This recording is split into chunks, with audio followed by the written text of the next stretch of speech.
নমস্কার, পর্দার কাছে আপনাদের সবাইকে স্বাগত। আমি সৌমিক। আজকে আমি কথা বলবো আজকে দুটো পোস্টার রিলিজ হয়েছে সেই ব্যাপারে, দুটোই বাংলা সিনেমাকে নিয়ে। এবং প্রথম পোস্টার কথা বলবো বুমেরাং, যেটা জিদ্দা বা সুপারস্টার জিতের নতুন সিনেমা আসতে চলেছে, সৌভিক কুণ্ডু পরিচালিত। এবং রবি বর্মা অ্যাকশন ডাইরেক্টর হিসেবে এখানে কাজ করছে। এবং জিৎ এবং অমিত জুবিলানি প্রডিউসার। সো পোস্টারটার মধ্যে মানে লুকস ওয়াইজ বলতে গেলে জিতের যেমন লাগার কথা, এই লুকসটা আমরা আগেই অলরেডি দেখেছি, রিভিল হয়েছিল।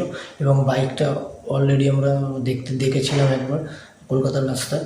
এবং এই যে বাইকটা ভাইজার নিয়ে আলাদা করে নতুন করে খরচা করেছে 3.5 লাখ টাকার উপরে, সেটা বোঝা যাচ্ছে। কিন্তু পোস্টারটা হয়েছে নিতান্তই যেরকম ভেবেছিলাম সেরকম নয়। এবং এরকম পোস্টার অলরেডি আমরা আগেও দেখে ফেলেছি। এবং পোস্টারটা পুরোটাই এআই মেড মনে হচ্ছে, এআই নির্মিতই হবে হয়তো। ভিএফএক্স টিম একটা আলাদা এখানে কাজ করছে, যেহেতু পুরোটাই এখানে অ্যানিমেশন এবং ভিএফএক্সের কাজ প্রচুর আছে এই সিনেমাতে। সো পোস্টারটা ওই বেস করেই হয়েছে। তো পোস্টারটা আমার কাছে নতুন কোনো আগ্রহ জাগাতে পারেনি।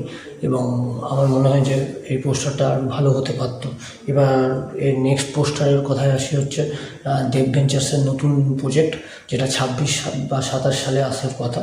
এবং এখানে সুপারস্টার দেব সিম্পল নায়ক হিসাবে আবির্ভূত হচ্ছে।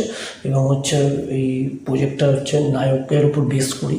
নায়ক এখনও ঠিক হয়নি, কিন্তু নায়কের উপর বেস করি অ্যাজ আ নায়ক বা টিবিউটারি নায়ক হিসাবে দেব অভিনয় করবেন। এবং কীভাবে গল্পটা সাজায় সেটাই কথা। এখানে ডাইরেক্টরের নাম কিছু জানানো হয়নি।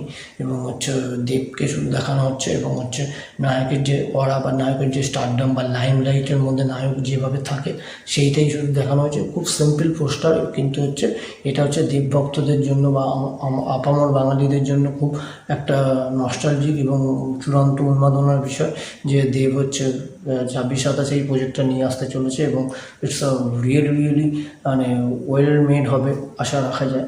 সো এতদিন যখন টাইম পাচ্ছে তখন ওয়েল মেড হবে, কেননা এই মাঝখানে আরও অনেক সিনেমা বেরোবে বা আরও নতুন ঘরানা তৈরি হবে। তো প্রত্যেকটা ইনপুট হয়তো থাকবে। এবং আমার মনে হয় যে এটা বেসিক্যালি আরও বেটার হবে। এবার আমার এই রিভিউ শুনে অনেকেই বলবেন যে জিতকে আমি সহ্য করি না বা দেবকে আমি এত প্রেফারেন্স দিচ্ছি, সেটা নয়।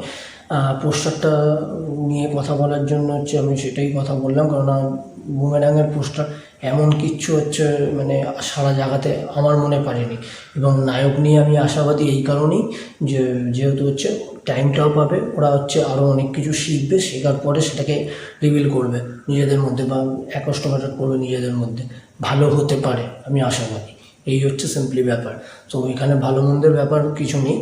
আর দুটো পোস্টার দুরকম হয়েছে, স্বাভাবিক ব্যাপার। এবং দুটো সুপারস্টারই সিম্পলি একটা পোস্টার জুড়েই আছেন, মানে অন্য কোনো কিছু দেখা যাচ্ছে না।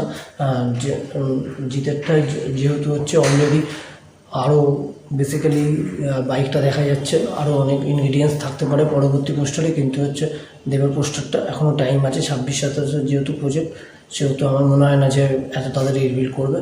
এর থেকে খাদান বা আরও অনেক সামনে প্রজেক্ট আছে, সেগুলোতেই ওরা বেশি মনোযোগ দেবে। আজকের জন্য এটুকুই।